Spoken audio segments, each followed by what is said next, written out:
কিছু চিঠি আদান প্রদান করে আমাদের মতামত ব্যক্ত করেছি। অন্যায্য প্রকল্প বাদ দিয়েছি। আমি এবং আমার মন্ত্রণালয়ের বর্তমান দায়িত্বপ্রাপ্ত আমরা যারা আছি তারা কোনো ধরনের কোনো দুর্নীতিতে জড়িত নই। আমরা এমন কোনো টেন্ডার দিইনি যেখানে যেই কোম্পানিটি ফাইন্যান্সিয়াল এবং টেকনিক্যাল ইভ্যালুয়েশনে নাম্বার 1 হয়নি। আমরা দেশের মানুষের জন্য যা ভালো তাই করছি। বিটিসিএলের মোট প্রজেক্টের মধ্যে দুটো বিষয় আছে, একটা হচ্ছে আইপি নেটওয়ার্ক আর একটা হচ্ছে ফাইবার ডিডব্লিউডিএম নেটওয়ার্ক। আইপি নেটওয়ার্কের কাজ 70 থেকে 80% অলরেডি হয়ে গেছে, কিন্তু সেই 300 কোটি টাকা আজকে কোনোই কাজে আসছে না, কারণ সেই নেটওয়ার্কের যে সার্ভারগুলো বসানো আছে সেই সার্ভারগুলো সংযোগ করার জন্য আমাদের ডিডব্লিউডিএম নেটওয়ার্কটা দরকার। তো সেজন্য আমরা যুক্তি উপস্থাপন করেছি, যেহেতু টাকা চলে গেছে আমাদেরকে কাজটা করতে দেওয়া হোক। আর যেহেতু ইকুইপমেন্টটা বর্তমান বিশ্বে ব্যবহৃত বহুল প্রচলিত ইকুইপমেন্ট, আমরা একটা কমিটি করে দিব, যেই কমিটি নিশ্চিত করবে যে রাইট ইকুইপমেন্ট যেটা প্রতিশ্রুতি দেওয়া হয়েছে সেটা আসবে। এটাকে অপব্যাখ্যা করে আমাকে ব্যক্তিগতভাবে আমার মিনিস্ট্রিকে এবং আমাদের সরকারকে চরিত্র হননের একটা চেষ্টা আপনারা মিডিয়াতে দেখেছেন। আমি এর নিন্দা জানাই এবং আমি সুস্পষ্টভাবে বলতে চাই, আমি এবং আমার মন্ত্রণালয়ের বর্তমান দায়িত্বপ্রাপ্ত আমরা যারা আছি তারা কোনো ধরনের কোনো দুর্নীতিতে জড়িত নই। এবং এখানে যত ধরনের কাজ হয়েছে প্রত্যেকটা কাজ আগের সরকারের আমলে হয়েছে।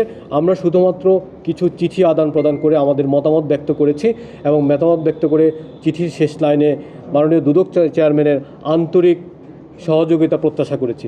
এর বাইরে আমরা কোনো নির্দেশ দিইনি। আর উল্লেখ্য যে এখানে এই প্রজেক্টের বিপরীতে দুদকের পর্যবেক্ষণ ছাড়া কোনো ধরনের কোনো মামলা নেই। তো সুতরাং যেই বিষয়টা করা হচ্ছে, আমরা বলছি যদি এই কাজটা না করা হয় এবং এই এলসিটা না করা হয় তাহলে দুটো ঘটনা ঘটবে।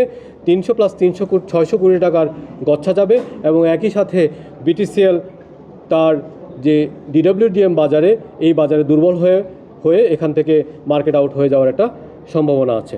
তো সব মিলে আমরা বলতে চাই, আইসিটিতে আমরা যে কাজগুলো করছি আপনারা জানেন যে সেখানে আমরা প্রায় 2500 কোটি টাকার অন্যায্য প্রকল্প বাদ দিয়েছি। বাংলাদেশের একমাত্র স্মার্ট সিটি বসুন্ধরা এখন আরো নিরাপদ, আধুনিকতায় আরো এক ধাপ এগিয়ে। আমরা আপনার খেয়াল করে থাকবেন, নতুন বাজেটে আমরা কোনো ধরনের আইসিটি থেকে কোনো নতুন প্রকল্প তুলি নাই। এই জন্য তুলে নাই, একনেক মিটিংয়ে এনএসির মিটিংয়ে আমি স্যারকে বলেছি যে স্যার, যেহেতু এখানে অনেক দুর্নীতি হয়েছে, 20টার মতো প্রজেক্ট আইসিটিতে আছে, 6টার মতো প্রজেক্ট পোস্ট এবং টেলিকমে আছে, আমি চাই এই প্রকল্পগুলোকে অপটিমাইজ করতে, অর্থাৎ এখানেকে একটা শৃঙ্খলা নিয়ে আসতে।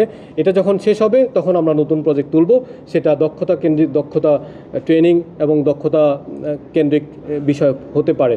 তবে আমরা আমাদের মন্ত্রণালয়ের সবাই মিলে আমরা চাচ্ছি যে বিদ্যমান যে স্পেসিফিকেশনগুলো আছে সেখানে আমরা অনেক ভুল পেয়েছি। যেমন ডেটা সেন্টার আছে কিন্তু সেখানে সাইবার সিকিউরিটির কোনো এলিমেন্ট নাই, মনিটরিংয়ের কোনো এলিমেন্ট নাই, এনভায়রনমেন্ট কন্ট্রোল করার জন্য কোনো এলিমেন্ট নাই। আমরা এমন কোনো টেন্ডার দিইনি যেখানে যেই কোম্পানিটি ফাইন্যান্সিয়াল এবং টেকনিক্যাল ইভ্যালুয়েশনে নাম্বার 1 হয়নি।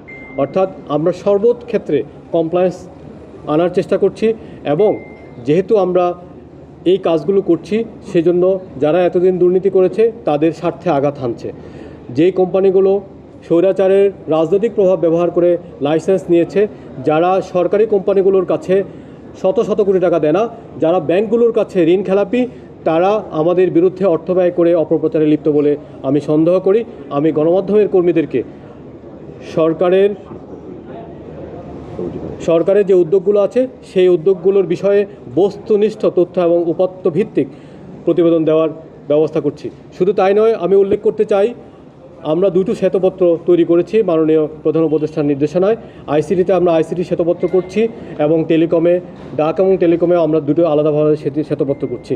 একটি শ্বেতপত্রে বিশ্বের স্বনামধন্য মোনাশ বিশ্ববিদ্যালয়ের প্রফেসর ডক্টর নিয়াজ আসাদুল্লাহ নেতৃত্ব দিচ্ছে, আর একটি শ্বেতপত্রের নেতৃত্ব দিচ্ছে বাংলাদেশ প্রকৌশল বিশ্ববিদ্যালয়ের অধ্যাপক কামরুল হাসান।